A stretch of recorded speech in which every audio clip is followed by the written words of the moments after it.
निरंजन डावखरे.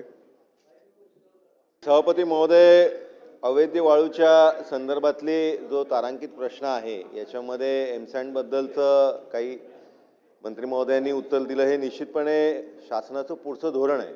पण आज तारखेला या तारांकित प्रश्नाचा जो मूळ गाभा आहे की जी चोरी होते त्या चोरीच्या संदर्भातली शासनाची काय कारवाई, तर निश्चितपणे आपण कायद्याने कारवाई करताय. पण सभापती महोदय, मी याच्या अगोदरही अनेक सदस्यांनी या सभागृहामध्ये या विषयाला मांडलंय की याच्यामध्ये सभापती महोदय एक ऑर्गनाइज सिंडिकेट काम करतं, याच्यामध्ये अधिकारी पण आहेत.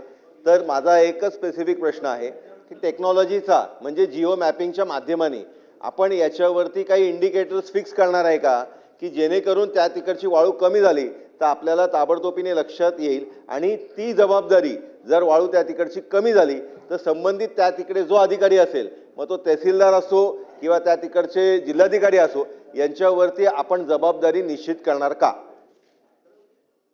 सभापती महोदय, आपण वाळू माफिया आणि वाळू चोरी नक्कीच हे प्रकार राज्यामध्ये ठिकठिकाणी घडत असतात. आपण वेळोवेळी त्याच्यावरती आपण कारवाई देखील करतोय आणि निष्पक्ष आपण ही कारवाई आपण करत आहोत.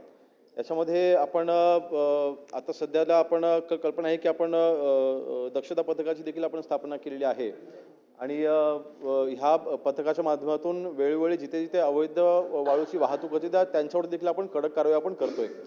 एकंदरीत आपल्याला GPS सिस्टम ह्याच्यावरती बसवता येईल का असा आपला प्रश्न होता की त्याच्यावरती जे वाळूचे गट आहेत त्याच्यावरती मॉनिटरिंग वगैरे राहील.